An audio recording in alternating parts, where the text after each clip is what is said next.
우리에게 주신 하나님 말씀은 고린도전서 12장 1절에서 11절까지 말씀입니다. 고린도전서 12장 1절부터 11절까지의 말씀,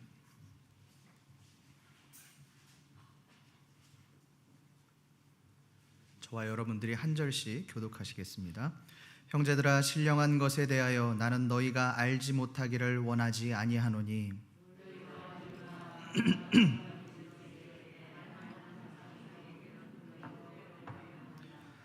그러므로 내가 너희에게 알리노니 하나님의 영으로 말하는 자는 누구든지 예수를 저주할 자라 하지 아니하고 또 성령으로 아니하고는 누구든지 예수를 주시라 할 수 없느니라.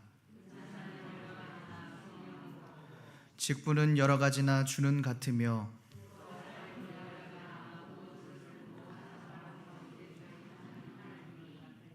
각 사람에게 성령을 나타내심은 유익하게 하려 하심이라.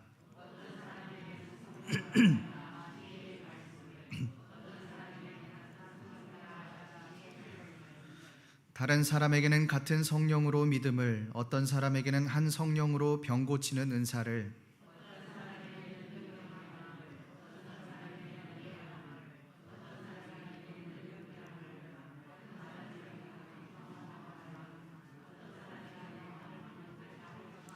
함께 읽습니다. 이 모든 일은 같은 한 성령이 행하사 그의 뜻대로 각 사람에게 나누어 주시는 것이니라. 아멘. 여러분, 이 초신자들의 특징이 무엇인지 아십니까? 이 초신자들의 특징은 신앙이 성숙하지는 않지만 열정이 있고 그 안에 뜨거운 믿음이 있다라고 하는 것입니다. 과거에 제가 인도네시아 한인교회에서 사역을 할 때 그 교회에는 한국에 있을 때는 불신자로 있다가 이 타지에 와서 신앙생활을 시작하신 분들이 꽤 있었습니다. 그런 분들은 엄청나게 열정이 있습니다. 제가 아동부 여름 성경학교를 준비하는데 이 교사분들이 한 달 전부터 매일매일 교회에 모여서 기도회를 하는 겁니다. 그리고 여름 성경학교에 필요한 물품들과 또 프로그램 준비를 한 달 전부터 매일매일 합니다. 그러다 보니 저는 매일 여름 성경학교를 위한 기도회를 준비해야만 했습니다. 그러한 거룩한 부담감을 가지고 있었던 그런 기억이 납니다. 여러분이 교회도 마찬가지입니다. 새롭게 시작하는 교회들, 또 신앙생활, 그 교회가 세워지지 얼마 안 된 교회들은 열정이 있습니다. 뭔가 서로 움직이려고 하고 또 뭔가를 새롭게 시도하고 섬기려는 그런 움직임들이 활발합니다. 우리가 잘 아는 오늘 말씀에서 이 고린도 교회가 그랬습니다. 고린도라고 하는 도시는 이 우상 숭배에 빠진 도시입니다. 타락이 극에 달한 도시였습니다. 고린도 사람들이 얼마나 타락했는지를 보여주는 그런 유물이 있습니다. 현재 이 고린도 박물관에 있는 아스클레피우스라고 하는 방의 유물입니다. 이 방을 보면 한쪽 면에는 이 성병으로 병든 몸을 치료받기 위해서 신에게 바친 그 진흙으로 만든 수많은 인간들의 생식기가 놓여 있습니다. 얼마나 고린도가 성적으로 타락했는지를 단편적으로 보여주는 그런 예입니다. 이러한 성적 타락 속에서 살아가던 이 고린도 교인들은 복음을 믿고 회심하게 되었습니다. 이제 막 회심했으니 신앙적으로 뜨거울 수밖에 없습니다. 목숨을 걸고 자기의 신앙을 지키려고 했습니다. 이제는 더 이상 내가 이전에 과거에 타락했던 그런 삶으로 돌아가지 않겠다. 타락한 문화와 결코 타협하지 않겠다. 그런 죽으면 죽으리라의 신앙을 가지고 그렇게 신앙생활을 했습니다. 이렇게 뜨겁게 신앙생활을 하다 보니 성령의 특별한 체험들을 하게 되었고 또 방언이나 치유의 은사, 또 예언의 은사와 같은 그러한 은사들도 넘치게 받게 되었습니다. 그런데 문제가 생겼습니다. 어떤 문제가 생겼느냐? 은사는 많이 받았고 또 신앙에 대한 열정은 많이 있는데 신앙의 연륜이 없다 보니 은사주의가 성행을 하게 된 것입니다. 많은 사람들이 신앙생활을 하는 데 있어서 이 은사에 몰두를 하게 되었습니다. 은사를 받기 위해 은사 자체에 매달리는 그런 신앙생활이 되었습니다. 이로 인해 많은 문제들이 일어나게 되었습니다. 오늘 말씀은 바로 이 은사에 관한 말씀입니다. 바울은 이 고린도 교회에 일어난 은사의 문제를 가지고 어떻게 말하고 있습니까? 오늘 말씀 1절 말씀을 함께 읽어보겠습니다. 시작. 형제들아, 신령한 것에 대하여 나는 너희가 알지 못하기를 원하지 아니하노니.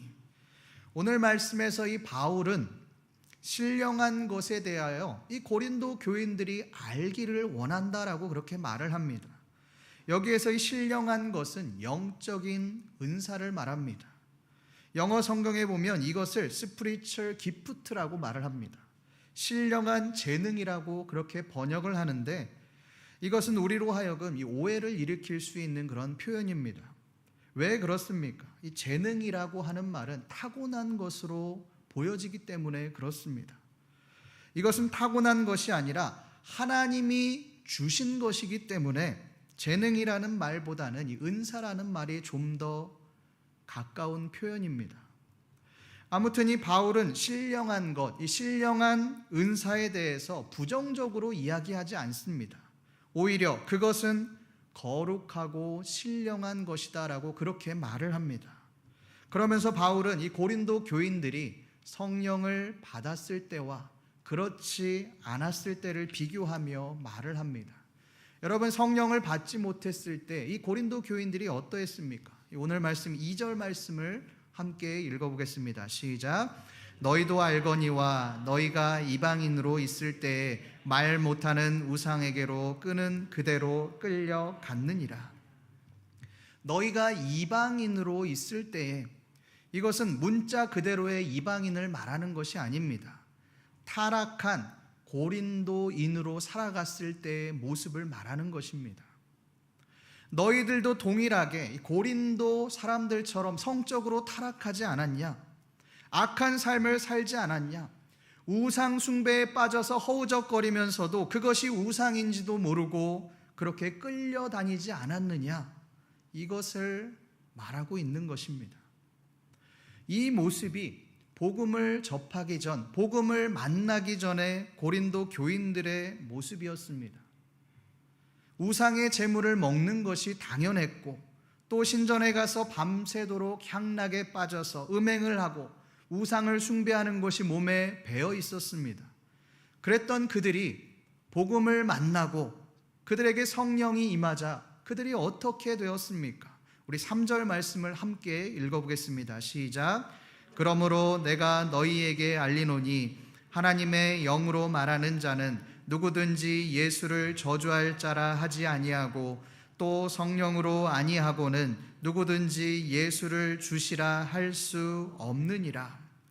성령으로 아니하고는 누구든지 예수를 주시라 할 수 없느니라. 고린도 교인들, 그들에게 성령이 임하자 예수 그리스도를 영접하게 되었습니다. 하나님을 믿게 되었습니다. 그리스도의 십자가가 나의 십자가가 되었습니다. 어떻게 이 일이 가능했습니까? 성령께서 그들의 눈을 열어주셨기 때문에 가능했습니다. 그들의 눈을 열어 자신들이 얼마나 더러운 죄악에 물들어 있는지를 보여주셨습니다. 그들의 성적 타락이 얼마나 더럽고 악한 것인지를 깨닫게 하셨습니다. 자신이 죄인이라는 것을 그렇게 깨닫게 해주셨습니다. 성령을 통해 완전히 회심하는 역사가 일어나게 되었습니다. 여러분, 이것이 성령의 역할입니다. 여러분, 우리는 성령하면 뭔가 우리에게 대단한 능력이 주어져야 할 것 같고, 당장이라도 환상을 봐야 할 것 같고, 우리 가운데 엄청난 능력이 생기게 될 것으로 생각하지만 그렇지 않다는 겁니다. 우리가 하나님을 믿게 된 것, 그리스도의 십자가를 통해 회심하게 된 것, 이것은 기적입니다. 왜 그렇습니까? 그것이 이성적으로, 논리적으로는 설명할 수 없기 때문에 그렇습니다. 이것은 오직 성령님께서 우리 가운데 깨닫게 해주셨기 때문에 우리가 믿을 수 있게 된 것입니다. 우리의 죄악을 보게 해주셨기 때문에 우리가 하나님께로 돌아올 수 있게 된 것입니다. 이 드와이트 무디라고 하는 미국의 유명한 부흥사가 있습니다. 이분은 미국이 침체되었던 시대에 영적 각성을 통해 미국인들로 하여금 이 영적인 각성을 촉구한 위대한 부흥사입니다. 이분은 학교 교육도 제대로 받지 못했습니다. 성격은 난폭하고 심술궂은 아이였습니다. 그러던 그가 17세 되던 해에 가출하여서 이 보스턴의 한 구두 가게에 취직을 했는데 그 취업 조건이 4가지가 있었다고 합니다. 첫 번째, 지정된 곳에 하숙할 것.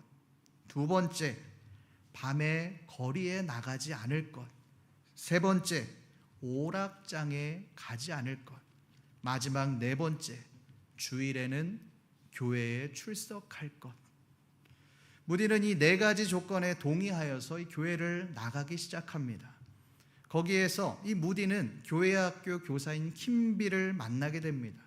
이 킴빌은 무디를 올바른 신앙으로 인도하게 하기 위해서 교회뿐만 아니라 이 무디가 일하는 그 작업장, 구두가게까지 찾아가서 하나님의 말씀과 신앙을 알려주기 시작합니다. 그러기를 1년 후에 무디가 18세 되던 해에 이 무디는 킴빌 선생님의 권유에 따라 지난날을 회개하고 회심하는 역사가 일어나게 됩니다. 무디는 그때를 회상하며 이렇게 말을 합니다. 나는 문 밖으로 나가서 지구에 비치는 밝은 태양빛과 함께 주님의 사랑 속에 쓰러졌다. 나는 전에는 태양을 사랑한 일이 없었다. 그런데 이때에 보스턴 공원에서 아름다운 노래를 부르는 새 소리가 들려왔다. 나는 그 새들을 사랑하게 되었다. 그 후로는 모든 창조물이 다 사랑스럽게 보였다. 여러분, 우리가 하나님을 믿게 된 건 우연이 아닙니다. 우리가 하나님을 믿으려고 노력하고 애를 써서 믿게 된 것이 아닙니다. 하나님께서 우리를 선택하시고 성령을 통해서 우리에게 깨닫게 하셨기 때문에 가능한 것입니다. 우리가 하나님을 믿고 구원을 받게 된 것입니다. 이것이 성령께서 우리에게 행하신 성령의 역할입니다. 그렇다면 바울은 이 고린도 교인들이 은사주의에 빠진 것에 대해서 뭐라고 말을 합니까?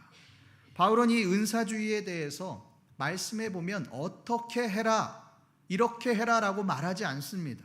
은사주의는 나쁜 것이니 은사주의에 빠지지 말아라 라고도 말을 하지 않습니다. 그렇다면 이 바울은 은사주의에 동의하는 것 아닙니까? 은사주의에 빠진 고린도 교인들을 긍정적으로 보고 있는 것은 아닙니까?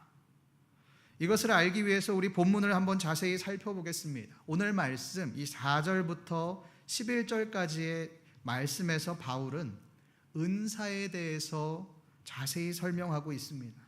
그런데 자세히 한번 보십시오. 우리 4절부터 6절까지의 말씀을 함께 읽어보겠습니다. 시작. 은사는 여러 가지나 성령은 같고 직분은 여러 가지나 주는 같으며 또 사역은 여러 가지나 모든 것을 모든 사람 가운데서 이루시는 하나님은 같으니. 4절에 보면 같고라고 말을 합니다.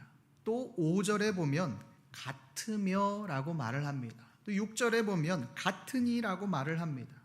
모두 4절, 5절, 6절 같다라는 말을 하고 있습니다. 4절은 은사에 대한 같음입니다. 또 5절은 직분에 대한 같음입니다. 6절은 사역에 대한 같음을 말하고 있습니다.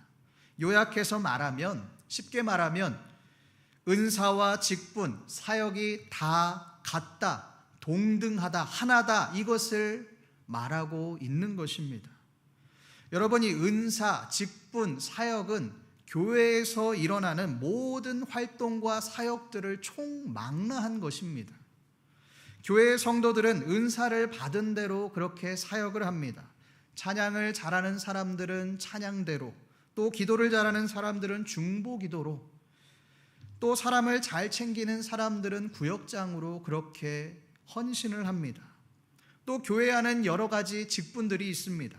목사, 장로, 권사, 집사, 성도, 이 다양한 직분을 통해서 교회의 사역을 질서대로, 이 절차대로 진행을 합니다.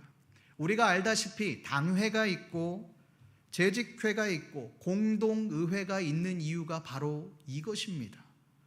모든 성도들이 이 직분에 따라서 교회의 활동에 참여하기 위해, 사역에 참여하기 위해 이것들을 구분해 놓은 것입니다.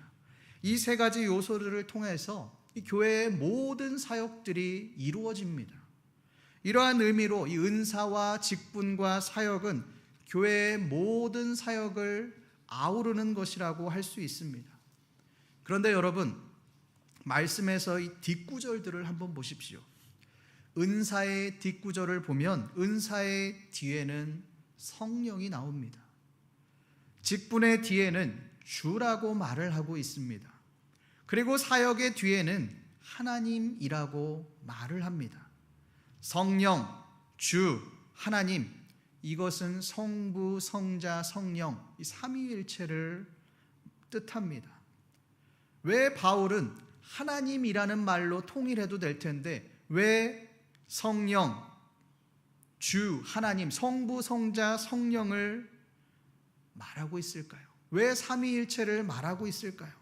그것은 은사와 직분과 사역이 삼위일체처럼 모두 동등하다, 모두 같다, 하나다라는 것을 말하기 위해서 바울이 이렇게 말을 하는 것입니다. 고린도 교인들은 이 은사주의를 내세웠습니다. 내가 받은 은사가 최고다라고 주장하며 자신이 받은 은사를 내세워 자신들이 영광을 받으려고 했습니다. 자신들이 가지고 있는 그 직분을 사용하여서 나는 목사니, 나는 장로니, 너희들보다 더 직분이 높다, 높은 사람이다 라고 말을 하며 그 직분을 가지지 못한 사람들을 무시했습니다. 아마도 이 고린도 교인들은 은사 중에서도 이 방언의 은사나 예언의 은사를 가장 뛰어난 은사로 여겼던 것 같습니다. 우리가 고린도전서 13장 1절에서 2절 말씀을 한번 보겠습니다. 1절부터 2절 말씀입니다. 시작. 내가 사람의 방언과 천사의 말을 할지라도 사랑이 없으면 소리나는 구리와 울리는 꽹과리가 되고, 내가 예언하는 능력이 있어 모든 비밀과 모든 지식을 알고 또 산을 옮길 만한 모든 믿음이 있을지라도 사랑이 없으면 내가 아무것도 아니요. 고린도전서 13장 말씀에 보면 방언을 천사의 말로 표현하고 있습니다. 예언을 모든 비밀과 모든 지식을 아는 것이다 라고 말을 합니다. 특히 이 방언을 천사의 말로 표현했다라고 하는 것은 아주 신령한 것으로 여겼다라는 의미입니다. 그러니 고린도 교회 안에서 그 교인들 중에서 방언의 은사를 받은 사람들은 이 교회 안에서 영적인 능력이 있는 사람으로 대우를 받았을 겁니다. 예언의 은사를 받은 사람은 믿음이 좋은 사람으로 사람들에게 칭송을 받고 또 영광을 받았을 것입니다. 여러분이 교회 안에도 이런 사람들이 있지 않습니까? 자기는 방언을 하는데 방언을 하지 못하는 사람에게 왜 방언을 못하냐? 네가 기도를 하지 못해서 방언을 받지 못한 거다. 이렇게 말하는 사람들도 있습니다. 더 나아가 왜 통성기도를 뜨겁게 하지 못하느냐? 능력이 없는 것 아니냐? 기도를 적게 한 것 아니냐라고 말을 하는 사람도 있습니다. 여러분, 기도를 적게 해서 기도를 하지 않아서 방언을 못하는 것이 아닙니다. 능력이 없어서 통성기도를 못하는 것이 아닙니다. 하나님이 주신 은사의 차이인 것입니다. 바울은 모든 은사와 직분과 사역이 같다라고 그렇게 말을 합니다. 이것은 높고 낮음이 없다라는 의미입니다. 제가 전에 이 성령운동을 하는 단체에서 이 수련회를 간 적이 있습니다.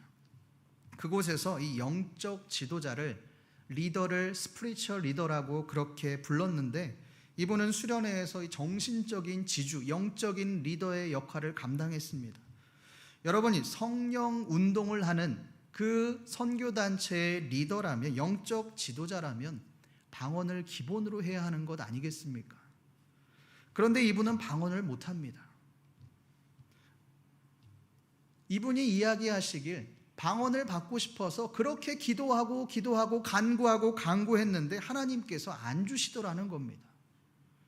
예언의 은사도 받았고 또 치유의 은사, 많은 은사들도 받았지만 방언만큼은 주시지 않더라는 겁니다. 여러분 생각은 어떻습니까? 예언의 은사를 받는 것이 쉽겠습니까? 아니면 방언의 은사를 받는 것이 더 쉽겠습니까? 당연히 많은 사람들이 방언의 은사를 받는 것이 더 쉽다라고 말을 할 것입니다. 그러나 여러분, 방언이나 예언이나 다 똑같은 하나님이 주신 은사입니다. 은사에 높고 낮음이 없습니다. 더 뛰어난 것이 없고 더 부족한 것이 없습니다. 방언의 은사를 받지 못한 사람들은 하나님께서 다른 은사들을 주셨겠죠. 그런데 왜 이 은사들을 가지고, 눈에 보이는 그 은사들을 가지고 왜 사람들을 판단하느냐는 겁니다. 왜 은사를 받고 안 받고를 가지고 믿음이 있는 사람, 믿음이 좋은 사람, 믿음이 좋지 않은 사람을 판단하고 나누냐라고 하는 것입니다. 여러분이 은사는 그런 것이 아닙니다. 은사라고 하는 것은 하나님께서 성령을 통해 우리에게 주신 선물입니다. 은사를 적게 받았다고 해서 그 사람이 믿음이 연약한 사람이 아닙니다. 왜 그렇습니까? 은사라고 하는 것은 하나님께서 은사를 준 사람으로 하여금 하나님의 사역을 더 많이 감당하라고, 또 교회를 위해 더 많이 섬기라고 주신 것이기 때문에 그렇습니다. 우리가 잘 아는 이 달란트 비유를 한번 보십시오.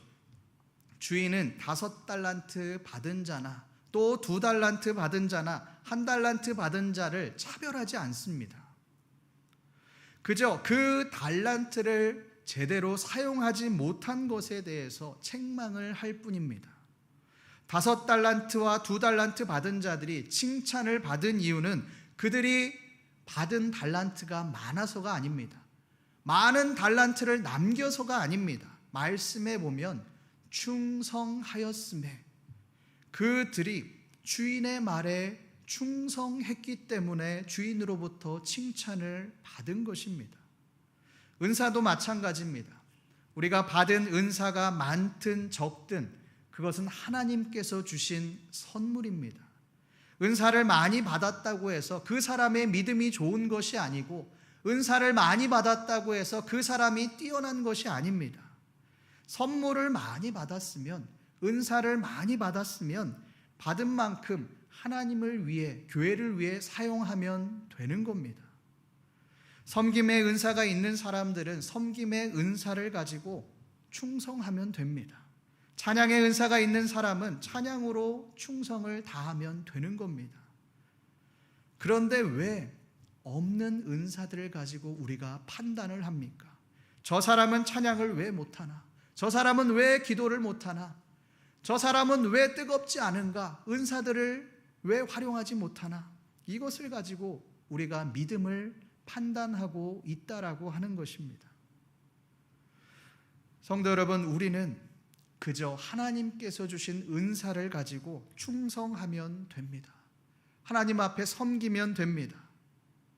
우리가 판단하지 않으셨으면 좋겠습니다. 하나님 앞에 그저 충성하는 삶을 살아가셨으면 좋겠습니다. 그것이 하나님이 우리에게 은사를 주신 이유입니다. 그렇다면 우리가 이 은사를 어떻게 사용해야 하겠습니까? 우리 오늘 말씀 7절 말씀을 함께 읽어보겠습니다. 시작. 각 사람에게 성령을 나타내심은 유익하게 하려 하심이라. 유익하게 하려 하심이라.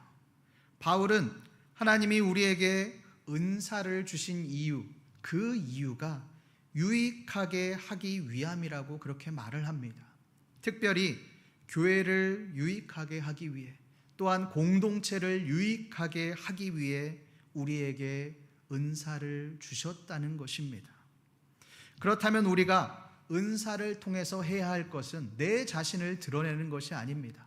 나는 이러한 은사가 있다, 이러한 능력이 있다 라고 그렇게 나를 내세워서는 안 됩니다. 은사를 통해 나를 주목하도록 만드는 것이 아니라 오직 교회를 세우고 또 성도들을, 공동체를 유익하게 만들어야 하는 것입니다. 고린도 교회의 문제는 바로 이것이었습니다. 은사를 받았으면 교회를 위해서 사용하고 공동체를 세워 나가는 데 사용하면 되는데, 하나님께서 주신 그 은사를 가지고 자신을 높이는 데 사용했습니다. 교회를 세우는 것이 아니라 자기를 높이고 세우는 데 그 은사를 사용했습니다. 그러니 파당이 갈라질 수밖에 없는 것입니다. 하나님이 있어야 할 자리에, 그 자리에 자기 자신이 서게 된 것입니다. 성도 여러분, 우리가 아무리 많은 은사를 가지고 있다 할지라도 그것이 공동체에 유익이 되지 않는다면, 공동체를 세우는 것이 아니라면 그 은사는 아무런 소용이 없습니다. 오히려 그것이 공동체의 해악이 되어집니다. 우리가 잘 아는 이 방사능은 해로운 물질입니다. 여러분이 방사능하면 무엇이 떠오르십니까? 원자폭탄이나 아니면 방사능 피폭에 노출된 그 사람들의 잔인한 모습들이 떠오릅니다. 그러나 그런 방사능이 우리의 일상생활 속에서 선하게 사용되고 있다면 믿으시겠습니까? 우리가 잘 아는, 흔히 병원에 가면 사용하는 엑스레이는 방사능을 통한 촬영입니다. 암 환자들에게 방사선 치료를 하는 것 또한 방사능의 긍정적인 부분입니다. 만약에 이 방사능이 없다면 우리는 제대로 된 치료를 받을 수가 없습니다. 성령의 은사도 마찬가지입니다. 우리가 아무리 많은 은사를 가지고 있다 할지라도 공동체를 유익하게 하지 못한다면 그것은 우리에게 해로운 것이 되어집니다. 원자폭탄이나 피폭처럼 사람들을 병들고 죽게 만듭니다. 그러나 그 은사가 공동체를 세우고 사람들을 유익하게 한다면 그것은 선한 것이 되어집니다. 이것이 하나님께서 우리에게 은사를 주신 이유와 목적입니다. 성도 여러분, 우리는 어떤 은사를 가지고 계십니까? 어떤 분들은 나는 은사가 없어서, 나는 재능이 없어서, 할 줄 아는 게 없어서 사역을 못합니다 라고 하는 분도 계십니다. 그러나 여러분, 그렇지 않습니다. 부족하지만, 연약하지만 나에게 주신 은사를 활용하여 이 공동체를 섬긴다면 그것은 교회를 세우는 일이 되어지는 것입니다. 나를 통해 하나님의 은혜가 흘러가게 되는 것입니다. 은사는 높고 낮음이 없습니다. 내가 잘할 수 있는 그 부분으로 교회를 섬기고 공동체를 섬기면 되는 것입니다. 지금은 돌아가셨지만 이 워십 사역을 하는 멤버 중에 80대 분이 한 분 계셨다고 합니다. 이분이 돌아가시면서 자녀에게 유언을 한 가지 남기셨는데 그 유언이 무엇이냐면, 내가 죽을 때 그 수의를 워십복으로 입혀다오, 이것이 유언이었다고 합니다. 그런데 그 이유가 무엇이냐면, 내가 죽어서 하나님 앞에 섰을 때 나는 하나님 앞에 무엇을 하고 왔느냐라고 물었을 때 나는 워십하다가 왔습니다, 그렇게 말하기 위해서 이렇게 유언을 남겼다는 이야기를 들었습니다. 저는 이 말을 듣고 굉장히 감동이 되었습니다. 여러분, 80대 어르신입니다. 그런데 그 80대 어르신이 워십이 하나님을 몸으로 찬양하는 것이 하나님께서 나에게 주신 은사라고 생각을 하는 겁니다. 그러니 나이가 들어도 그것을 포기하지 않고 죽을 때까지 그것을 하나님을 위해 사용하며 살아가는 것입니다. 물론 20대처럼 사역하기는 어렵겠죠. 활발히 활동하기는 어렵겠죠. 그러나 그 어르신을 보며 그 어르신이 속한 공동체가 도전을 받게 되는 것입니다. 공동체를 일으키게 하고 살리게 만드는 것입니다. 여러분, 이것이 은사입니다. 하나님께서 우리에게 은사를 주신 이유입니다. 성도 여러분이 오늘 말씀을 통해서 우리 자신을 한번 점검해 보셨으면 좋겠습니다. 우리가 하나님으로부터 받은 은사는 무엇입니까? 그리고 그 은사를 가지고 얼마나 공동체를 세워나가고 계십니까? 혹시 나로 인해 공동체가 힘들어하고 또 어려움을 겪고 있지는 않으십니까? 그렇다면 돌이키십시오. 나를 세우는 것이 아니라, 나를 드러내는 것이 아니라 공동체를 세우고 교회를 세워 나가십시오. 그것이 우리가 하나님의 은사를 하나님께서 주신 목적대로 사용하는 길입니다. 오늘 말씀에서 이 유익하게 하려 하심이라고 말씀한 이 바울의 말씀처럼 하나님이 주신 그 은사를 가지고 공동체에 유익을 주고 교회와 하나님 나라를 세우시며 섬겨 나가시는 신림교회 모든 성도님들 되시기를 간절히 소망합니다. 기도하겠습니다. 하나님 아버지,